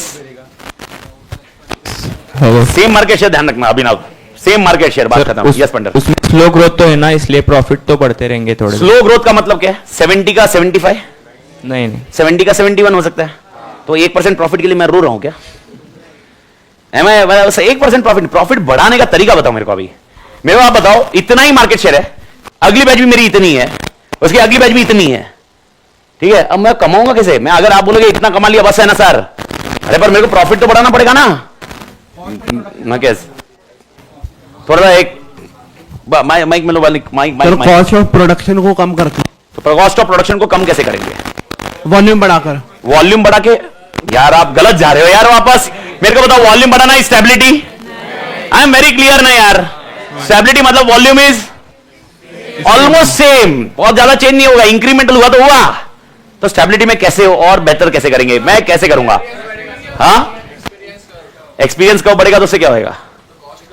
तो माइक ले, मैं पूछता हूं ना, बरोबर, बढ़िया बढ़िया जा रहे हैं अच्छे से, बस ये I am required in this framework only. Yes, बड़े बोलिए सर। स्टेबिलिटी स्टेज होगी तो एक्सपीरियंस के साथ, मतलब टाइम के साथ एक्सपीरियंस भी बढ़ेगा, टाइम के साथ एक्सपीरियंस भी बढ़ेगा, तो अपना कॉस्ट ऑफ प्रोडक्शन भी कम होता जाएगा। कॉस्ट ऑफ प्रोडक्शन कैसे कम करोगे? मेरा क्वेश्चन है, कॉस्ट ऑफ प्रोडक्शन कम होने का कारण क्या था? पहला कारण क्या था? Volume increase, cost per unit decrease. Everybody clear? Yes. तो क्वेश्चन ये है, तो वॉल्यूम तो अभी उतना ही है ना? नहीं समझ में आ रहा है? कमिंग बैक, एकदम आराम से, सेटल विद लो आंसर। आप कॉन्सेप्ट सही जा रहे हो बट आउटकम सही नहीं आ रहा है। कॉस्ट पर यूनिट कम करना है, प्रॉफिट बढ़ने वाला ही नहीं ना, मार्केट बढ़ नहीं रहा तो प्रॉफिट बढ़ाओगे, तो प्रॉफिट बढ़ाने के लिए क्या कम करोगे? पर कॉस्ट कम कैसे होगी, ये क्वेश्चन है। अगर आपका कहना है, if you are saying like this, sir volume बढ़ेगा, कॉस्ट पर यूनिट रिड्यूस होगा, अरे तो वो एक ऑप्टिमम लेवल पे तो आ ही चुके हैं हम लोग। यानी एग्जांपल 70% मार्केट शेयर के लिए whatever I am manufacturing now, think practically the same thing, whatever I am manufacturing for 70%, next month also I will be manufacturing the same way. How I will reduce my cost then? Because if you are saying experience curve, volume increase, cost decrease. Here volume is not increasing. पिछले महीने अगर मैं example, पिछले महीने 70,000 unit बनाए, cost per unit जो था, अगले महीने भी कॉस्ट पर यूनिट उतना ही रहेगा ना। कैसे कम होगा? टाइम। एनीबडी? लर्निंग इफेक्ट, थोड़ा सा और उस पर एम्फसाइज। ओके ठीक है, चलो perfect, almost yes. When we achieved experience, बोल नहीं आ रहा क्या? मतलब जब एक्सपीरियंस मिल जाता है हमें, तो हमें इंफॉर्मेशन मिल जाती है कि हमें क्या करना चाहिए क्या नहीं, तो हम अल्टरनेटिव चीज को यूज कर सकते हैं प्रोडक्शन के लिए। जैसे कि आईफोन में टाइटेनियम यूज किया जाता है, टाइटेनियम के जगह हम स्टेनलेस स्टील भी यूज कर सकते हैं, जिससे कि हमारा कॉस्ट ऑफ प्रोडक्शन कम हो सकता है। ठीक है, okay, I am getting some point. Okay, एक आंसर अपने को भी मिला। ओके, ऑनलाइन में भी शुभम आपका आंसर सही था। मुकेश जी, एक्सपेंस कम करना, मैं वही पूछ रहा हूं कैसे एक्सपेंस कम करना? मतलब 2-4 एम्प्लॉय आओ मत, take a holiday today, we are only at 70 only, we can manage 70, ऐसा नहीं होएगा भाई। न्यू टेक्नोलॉजी से कॉस्ट कम करेंगे। अब मेरे को बताओ, when you are investing in new technology अगर आपके दिमाग में आ रही है नई टेक्नोलॉजी है, तो इट विल बी स्टेबिलिटी और एक्सपेंशन। आप बेस चेंज मत करो यार। मैंने आपको कीवर्ड्स अभी ऑलरेडी समझाया है। मेरे को बताओ, इनस्टेबिलिटी, अच्छा सुनो मेरी बात शिद्दत से। इनस्टेबिलिटी, पहले 3-4 वर्ड तो आप दिमाग में फिट कर लो। स्टेबिलिटी में रिस्क ज्यादा या कम? पक्का ना? क्यों कम था? अगर टेक्नोलॉजी नहीं आती रिस्क ज्यादा होता ना, तो रिस्क कम है। सेकंड, फ्रेश इन्वेस्टमेंट ज्यादा या कम? मैं कंपेयर किसे कर रहा हूं? एक्सपेंशन से, तो फ्रेश इन्वेस्टमेंट कम लगेगा। अगर टेक्नोलॉजी नहीं आएगी तो ज्यादा ही लगने वाला है ना। तो यहां पर टेक्नोलॉजी का डिस्कशन मत करो, बिकॉज इनोवेशन अगर यहां पर आता है तो आप शिफ्ट करते हो विच स्ट्रेटजी? एक्सपांशन। तो technology innovation will never be there for stability. If there the market requires technology innovation, if market requires technology innovation, using a stability is doing a suicide. If market requires technology innovation, taking a stability decision is a suicide. Because सबसे पहला start करते वक्त मैंने बोला था environment is relatively stable. When I'm saying environment is relatively stable, मतलब environment does not require new or innovation things. If you एक answer में आपने अगर ये पॉइंट लिख दिया कि भाई नया टेक्नोलॉजी आया है, नए टेक्नोलॉजी अडॉप्ट करेंगे और सस्ता करेंगे, भाई साहब नया टेक्नोलॉजी अडॉप्ट करना ही इटसेल्फ में एक्सपेंशन है भाई साहब। तो सर फिर क्या करते हैं? The best answer has been that particular word has been catched. अच्छा, इन्होंने जो बोला उसके ऊपर भी बात कर लेता हूं। वॉट एवर डिस्कस, ऑनलाइन वाले पंटर लोग मेरे ख्याल से आपका ये पॉइंट समझा। रिनोवेशन ऑफ एक्जिस्टिंग प्रोडक्ट, मां कसम मैं जहर खा लूंगा अभी। रिनोवेशन ऑफ एक्जिस्टिंग प्रोडक्ट किया मतलब प्रोडक्ट डेवलपमेंट ना यार, सेंसिबल लॉजिक बनना चाहिए यार अभी ये। मेरे को बताओ, अच्छा innovation changing A product is expansion और स्टेबिलिटी? एक्सपेंशन में भी कौन सा हुआ? Product development. तो ये वाले लॉजिक नहीं लगेंगे सर। एक एप्पल का पॉइंट बताया इन्होंने, बोला सर एप्पल का प्रोडक्ट लिया अपन ने, we are manufacturing with titanium. Titanium is a costly metal. Now over a period of time, okay, we can change titanium to steel to reduce the cost per unit. Now technically if you change to steel, okay, can customers shift to the other products also? Yes. So keeping the same thing, when I'm saying stability, आप change कर रहे हो, मतलब customer की preference में change कर रहे हो। इसीलिए मैं एक वर्ड स्टार्टिंग से बोल रहा हूं, एग्जिस्टिंग। आपने जैसे ही टेक्नोलॉजी, मतलब वो स्टील चेंज कर दिया, इसका मतलब आपने प्रोडक्ट चेंज किया, इसका मतलब product development. You are shifting to expansion. Okay, क्योंकि आपने जब स्टील चेंज किया तो इट में happen some of the people, some of the person were not liking titanium, they were not choosing titanium, now they may choose steel वाला product. मतलब क्या हुआ? एक्सपांशन हुआ। स्टेबिलिटी में the concept is called learning effect. Learning effect, production नहीं, volume बढ़ेगा, cost per unit कम होगा, this is never a concept. Then this concept is called learning effect. Okay, जो कि एक्सपीरियंस का एक फैक्टर था। एक्सपीरियंस का एक फैक्टर, 4 फैक्टर थे ना। What are the first factor? Learning effect मतलब क्या था? क्या समझा मैंने? As and when we grow we learn. अब मेरे को बताओ, ओके, खाली जब ग्रो करेंगे इसका मतलब वॉल्यूम ग्रो होगा तब लर्न करेंगे, या एक काम बार बार करेंगे तो भी लर्न करेंगे? तो अब मेरे को बताओ, in first month 70% market share के लिए मैंने मैन्युफैक्चरिंग किया, सेकेंड मंथ ओके सेम 70% के लिए मैंने मैन्युफैक्चरिंग किया, थर्ड मंथ सेम 70% के लिए मैंने मैन्युफैक्चरिंग किया। Don't you think in last 3 months I would understand a better way to perform that point? Therefore this word is called efficiency. What is called efficiency? We become more efficient. Again I'm telling you, I am not reducing cost per unit because market volume is increasing. अरे भाई, अगर volume increase कर रहे हो तो आप इसमें रहो ही मत। इसमें वॉल्यूम आपका कितना है? सेम। तो फिर अपन कॉस्ट पर यूनिट कम कैसे करेंगे? लर्निंग। लर्निंग को वर्ड क्या दिया इधर? एफिशिएंसी। तो यहां पर मेरे को बताओ, यहां पर आपका टारगेट किसके ऊपर है? ओके, पहला पॉइंट, आराम से coming back to the earlier point also. Okay, my target is focusing on resources to create my CC, and this core competency can be better by making myself efficient. तो मतलब core competency हिलनी नहीं चाहिए और साथ में मैं क्या बनना चाहिए? एफिशिएंट। एक बेस एग्जांपल, जब मैं पहली बार बैच लूंगा, ये बैच लिया था एसएम का, I would have taken x time. Second bar batch लिया, क्या वो एक्स टाइम लगा है क्या? रे बच्चे उतने ही रहेंगे। देखो, बच्चों में नंबर में चेंज हुआ तो things will change. Example, if this batch goes for 900 the things will change. If batch comes of 100 the things will change. Batch बन जाएगा 10 का, उसमें तो और फटाफट होएगा। पर मैं बोल रहा हूं कीपिंग द थिंग्स कांस्टेंट। तो मेरे को बताओ, एज्यूम करो यही batch size every time I am getting. Now think logically, the next time when I am teaching the same batch size, will I be taking the same time? नहीं। पर point याद रखना, इसका मतलब ये नहीं मैं पूरा टाइम कम करके एग्जाम ओरिएंटेड बैच पढ़ाऊंगा, बट एक ऑप्टिमम टाइम पे आएगा ना। That is target of stability. Stability बोलता है अपने रिसोर्सेज ऐसे लगाओ, अपने रिसोर्सेज ऐसे लगाओ कि आप क्या इंक्रीज कर सको? एफिशिएंसी। एंड अल्टीमेटली आपकी क्या बढ़े? CC, core competency. आई होप एवरीबॉडी क्लियर मालिक? पक्का? तो मेरे को बताओ, प्रॉफिट इंक्रीज होता है कि नहीं होता है स्टेबिलिटी में? प्रॉफिट बोला, मार्केट शेयर नहीं बोला। प्रॉफिट इंक्रीज होता है कि नहीं होता है? What is the reason behind increasing the profit? Cost per unit को नहीं बोलेंगे अपन, कॉस्ट पर यूनिट नहीं, efficiency. Okay, in stability we become more efficient, and by becoming more efficient we can increase core competency. We can focus, my core competency can be improved, and because of it my profit can be increased. But याद रखना, एकदम exponential profit नहीं बढ़ता, slow growth वाला profit बढ़ते जाएगा, लेकिन better रहेगा। मतलब last month 70% market share, you would be having X profit. The next month it will be X plus some percentage, but market share is same.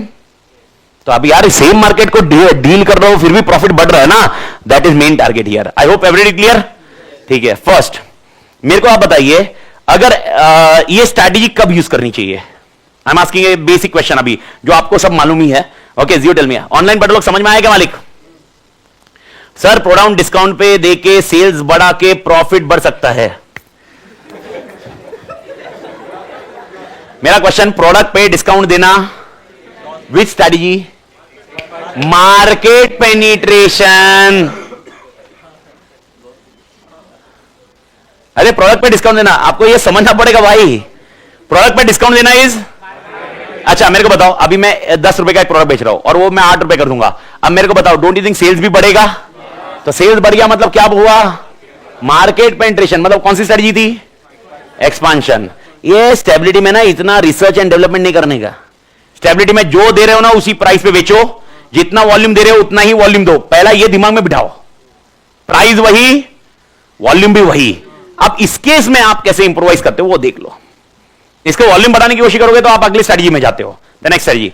अब मेरे को आप बताइए when you will select this strategy, 2 example आपको आने चाहिए और 2 example अपन improvise discussion में करेंगे। Okay, first reason why we should select stability, competitive advantage. तो मेरा क्वेश्चन है, क्या बोला आपने? आई में कॉम्पिटिटिव एडवांटेज है इससे, तो एक्सपेंशन से नहीं है। He is discussing that there will be a competitive advantage. So my question, with expansion we can't achieve competitive advantage? Can be, competitive advantage is everywhere. मतलब वही टारगेट है अपना। But my question, अच्छा question सुनो वापस, question सुनो। When organization should decide stability? पहला answer जो आज सुबह से पढ़ रहे हो, फर्स्ट और स्टार्टिंग आंसर पढ़ा उसमें, which stage? तो पहला answer, if product life cycle the product which you are dealing is in, you can select stability. Second answer which I have discussed during this session, नहीं, हाँ मतलब environment. Environment कैसा है? Relatively stable, stable कभी नहीं होएगा, relatively. Can I use stability? यह दूसरा पॉइंट। आई होप जेपा मालिक ठीक है। मेरे को बताइए why not expansion, why stability? Risk, यानी expansion is becoming a threat now. Expansion क्या बन रहा है? Threat. There may be a possibility that while we go for expansion it can create a threat for us. Sir expansion threat हो सकता है? Answer is yes, because मैंने क्या बताया था, एक्सपांशन और स्टेबिलिटी किसमें रिस्क ज्यादा है? एक्सपांशन। अब देखो, if I am thinking for expansion, if suppose I am saying okay Pune का market I am dealing, now I want to expand in Hyderabad market, okay I will be announcing batch in Hyderabad. Possibility it may happen because of that Hyderabad batch, it may have an impact on Pune ki batch also. It may have an impact on Pune ki batch, and this can create a problem, and therefore that expansion is nothing but a threat. अच्छा, दूसरा point in expansion, suppose I go in Hyderabad market. Suppose I am going in Hyderabad market. I planned it out, and I am managing well. I am managing Pune also, and Hyderabad also, and Mumbai also. But at the same time, I am aware that SM will be removed by ICAI. SM ये subject निकलने वाला है, तो अब मेरे को बताओ, मैं उधर जाऊंगा, मार्केट में इन्वेस्ट करूंगा, इंफ्रास्ट्रक्चर करूंगा, ओके, डोंट यू थिंक बहुत ज्यादा टाइम चलेगा या लग जाएगी? तो मेरे को बताओ एक्सपेंशन क्या बन रहा है मेरे लिए? थ्रेड बनेगा। तो भाई अगर एक्सपेंशन थ्रेड बन रहा है तो बेस्ट ऑप्शन चुपचाप इज्जत से पुणे और मुंबई में कमाओ ना, काय के लिए हावड़े जैसे काम करना। Okay, I hope everybody clear. Okay, and to be very precise, देखो एक स्टेबिलिटी वाला कॉन्टेक्स्ट ओवर ए पीरियड आता है मालिक। Okay, initially if you ask me what I have done in my life structure wise, मेरी life ऐसे बहुत बड़ी प्रिंसिपल वाली बनी हुई है, but to be very precise 2013 से लेकर 2017-18 आई डिड मतलब वर्क लाइक एनीथिंग मतलब मैं आपको बता रहा हूं, सुबह 6:30 बजे से चालू होता था, रात के 11 बजे तक lecture every day, and I used to take lectures across everywhere. अभी तो वर्चुअल आ गया, इसीलिए I am sticking to the one market, reason simple, because of virtual I can reach everywhere. Earlier that concept of virtual was not there. Virtual adapted during COVID times. तो 2019 के पहले भी virtual थे पर limited थे। अगर आपको मालूंगा pen drive Google drive नहीं थे, मतलब मैं सेंटर पे जाना पड़ता था। There was something like that. तो I used to travel a lot. मतलब मैं आपको बताऊं, I'm not from Pune, I'm from Mumbai, but in Mumbai I used to stay only 2 months. एक साल में इतना ट्रैवल करता था, इतना ट्रैवल, बस काम करना। 2017 में मेरी बीवी ने बोला ये क्या कर रहा है? मैं बोला काम कर रहा हूं। ओके, किसके लिए कर रहा है? मैं बोला तेरे लिए और रितिका के लिए। रितिका मतलब माय डॉटर, तेरे लिए मतलब मेरी बीवी। हाँ, तब तक आदि नहीं आया था, I was not aware also कि आने वाला है। आगे वो 2019 में आया, 2017 की बात थी, तब तक तो मैं बोला तेरे लिए और रितिका के लिए कर रहा हूं मैं पूरा मेहनत। तो बोले ये सब कर रहा है लेकिन हमसे मिल कब रहा है? फिर मैं बोला हाँ, तो बोल रहा या तो ये बंद कर, ओके, या तो मैं जा रही। एंड टेक्निकली जारी करके ऐसा नहीं बोला उसने बोला चुपचाप बंद कर दे। एंड एक लाइफ का प्रिंसिपल एकदम क्लियर समझ में आया, बीवी ने बोला करने का बात खत्म। मतलब there is no further discussion. अगर अपने को पर्सनल लाइफ में शांति चाहिए, अगर मेरे को सुकून चाहिए पर्सनल लाइफ में, मेरे को चाहिए कि घर पे जाने के बाद ऐसा ना हो। ओके, यानी पर्सनल लाइफ में मुझे क्या चाहिए अभी? स्टेबिलिटी। ओके, जब मैं कॉलेज में था, ओके, जब कॉलेज से सीए कर रहा था, उसके बाद मेरे को एक्सपेंशन चाहिए था। एक्सपेंशन हुआ, अमलगमेशन हुआ, मर्जर हुआ, मर्जर के बाद प्रोडक्ट डेवलपमेंट हुए। आई hope you understood the product development. फिर थोड़ा टाइम रुका और प्रोडक्ट डेवलपमेंट हुआ। बट अभी after multiple product development life में क्या चाहिए? स्टेबिलिटी। बस हो गया भाई। तो स्टेबिलिटी के लिए अपना एग्जिस्टिंग मार्केट शेयर पकड़ के चलो, ओके, और फोकस ओनली ऑन एफिशिएंसी। तो इसीलिए over a period time I am settle down, मतलब बहुत रिलैक्स्ड है। ओके, जितना बेस चाहिए सब है भाई। ओके, क्योंकि अगर मैंने वाइफ को बोला ना कि मेरे को और कमाना है, बोले किसके लिए? फिर मैं बोलूंगा ये, बोले हो है ना भाई, और क्या मतलब बहुत सारा डिस्कशन ही होता है। तो स्टेबिलिटी वाले लोगों के लिए the approach is simple, the expansion is threat. Stability वाले people does not like expansion, stability people does not like stability. इधर से सुना मैंने, stability people does not like stability, मां कसम। Stability people does not like expansion, और जिसको expansion पसंद है उसको क्या पसंद नहीं? स्टेबिलिटी। ये दोनों अपोजिट है। ओके, पर प्राइड किस में? एक्सपेंशन। अभी आप, अगर मैं यही 5 साल पहले 10 साल पहले, अरे भाई साहब तोड़ क्या काम कर रहा है, अभी बोलेगा क्या काम कर रहा है, ठीक है, पर अभी मेरे को दूसरा काम मैनेज करना है। तो every manager will have its own perception. बस मेरे को प्रिजर्व करना है मेरा मार्केट शेयर, इससे ज्यादा अपने को हेडेक नहीं करना है। That's only a focus here, we need to understand. अच्छा, एम्प्लॉइज विल बी कंफर्टेबल। अच्छा, एक एग्जांपल आपको याद होगा, what is a meaning of implementation? अगर आपको याद है, if remember, I told you, if I am developing a strategy, what is meaning of implementation? Implementation मतलब changing a structure. Do you remember? Example याद दिलाता हूं। मुंबई में मेरा क्लास था, I started in Pune. Okay, ये स्ट्रेटजी था, this was product market development. तो मेरे को बता, पुणे स्टार्ट करने के लिए इंप्लीमेंटेशन मतलब क्या था? क्लासरूम लेना, इंफ्रास्ट्रक्चर, मैनेजर। याद आया? तो इंप्लीमेंटेशन मतलब चेंजिंग इन स्ट्रक्चर। अब मेरे को बताओ, क्या चेंज इन ऑर्गेनाइजेशन स्ट्रक्चर मेरे एम्प्लॉय मोटिवेट रहेंगे या रेजिस्ट करेंगे? Resist. It's not easy. Change is not easy for everyone. If I am going with expansion, if I am going with other strategies, okay, my employee resist because there is a change, there is a division of powers, there can be multiple elements. But this is not happening with which strategy? Stability. And think logically, in stability strategy, employee will be feeling comfortable or not comfortable? Not comfortable. मैं दो अलग अलग पढ़ रहा हूं MCQ, ध्यान रखना। Manager is pride in expansion, okay, but employees are comfortable in stability. This is a difference. Staff को बोलते हैं भाई जाने देना, अरे ये जो चल रहा है वो चलने दो ना, अरे नहीं बढ़ाने का, ये करने का, स्टाफ के लिए काम बढ़ जा रहा ना, तो staff will be comfortable with stability. तो अगर मेरे को ऑर्गेनाइजेशन स्ट्रक्चर को हिलाना नहीं है, मेरे को ऑर्गेनाइजेशन स्ट्रक्चर को, I don't want to change anything, I don't want my employ feel uncomfortable, which strategy is best? Stability. लेकिन आपको याद रखना होगा, खाली ऐसे आप बोलोगे स्टेबिलिटी है और एनवायरमेंट डायनामिक है, will never work. This all point need to be gathered together. Okay. And last point for the day to close it. और इसके बाद में एक फ्लो आप ध्यान रखना। Okay.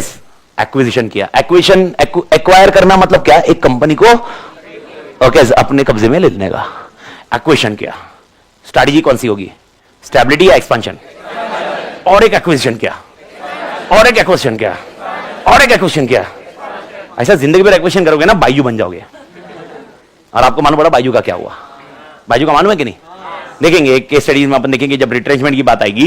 बट बायू का सबसे बड़ा प्रॉब्लम ये था, they went with expansion dramatically, but they didn't come to an halt at a particular point of time. After number of acquisition series, after number of expansion series, there should be some period to reap the benefits of expansion, and that benefit period is called stability. So when you should use the stability? After multiple expansions, to consolidate that expansion, to consolidate that you require to use stability. यानी अभी मैंने क्या किया? Expansion, और एक क्या किया? Expansion, और एक क्या किया? अरे एक्सपेंशन को अभी कंसोलिडेट करो, because your next expansion decision may go wrong. So to consolidate this all things, you require which strategy? Stability. तो I hope everybody clear with stability. तो स्टेबिलिटी में अपन 2 क्वेश्चन को डिस्कस करेंगे। कल सबसे पहले शुरुआत होगी स्टेबिलिटी की। स्टेबिलिटी का एग्जैक्ट अपोजिट कौन? जो जो स्टेबिलिटी में पॉइंट पड़े वो सब उल्टे। तो एक्सपेंशन में फ्रेश इन्वेस्टमेंट ज्यादा, ओके, रीडेफिनेशन ऑफ बिजनेस ज्यादा रहेगा, सेफ्टी और रिस्क रिस्क रहेगा, okay. Are we focusing only on efficiency और न्यू मार्केट्स? एंड बाकी तो आपको पता ही है, market penetration, market development, product development, diversification. एक ही ऑप्शन है एक्सपेंशन का या मल्टीपल? तो we have a diverse portfolio for expansion, we have a diverse portfolio for expansion. I hope everybody clear मालिक। सी यू टुमारो, आस्ता वेस्ता, टेक केयर मालिक।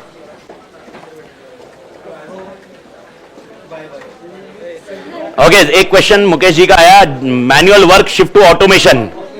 मुकेश भाई अभी आपने आंसर देना चाहिए, ये एक्सपांशन है, ये manual to automation means you are saving the cost resources, it is not stability, it is expansion. Mukesh भाई अरे पीडीएफ पूरे बुक का शेयर किया हुआ है मालिक, मैंने पूरे बुक का शेयर किया हुआ है। विनोद सर के चैनल पे भी है, मेरे चैनल पे भी है और प्रशांत सर के चैनल पे भी है।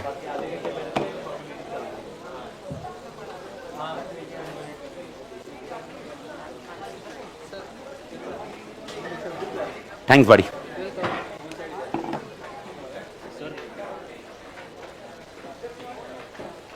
बोलना बड़ी।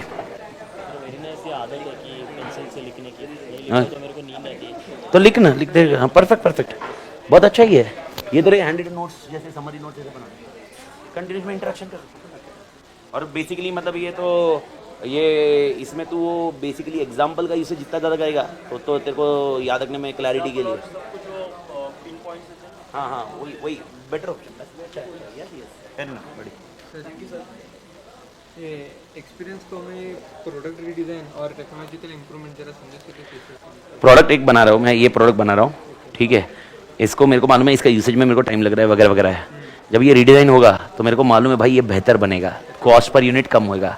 एग्जाम्पल मैनुअल टू ऑटोमेशन, तो मैनुअल टू ऑटोमेशन क्या हुआ? Product redesign. तो क्या हुआ? कॉस्ट पर यूनिट एक्सपीरियंस का। पर ये कब समझेगा? जब एक्सपीरियंस आएगा कि इसको ऑटोमेशन कर सकते हैं।